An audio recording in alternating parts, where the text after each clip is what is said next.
ഏതാണ്ട് 29 കോടിയുടെ തങ്കത്തേരാണ് നിങ്ങളിപ്പോൾ കണ്ടുകൊണ്ടിരിക്കുന്നത്. കാഞ്ചീപുരം ഏകാംബരനാഥർ ക്ഷേത്രത്തിന് വേണ്ടി സമർപ്പിച്ചതാണ് ഈ ഒരു സ്വർണ്ണത്തേര്. 23.5 കിലോ സ്വർണം പൂശിയ ഏഷ്യയിലെ തന്നെ ഏറ്റവും വലിയ തങ്കത്തേരാണിത്.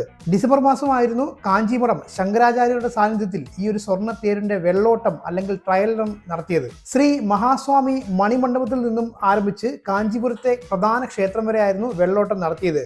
23 അടി പൊക്കമുള്ള ഈ തങ്കത്തേരിലാണ് ഏകാംബരേശ്വരനെയും ദേവി ഇളവരക്കുഴലിയെയും വഹിച്ചുകൊണ്ട് പോകുന്നത്.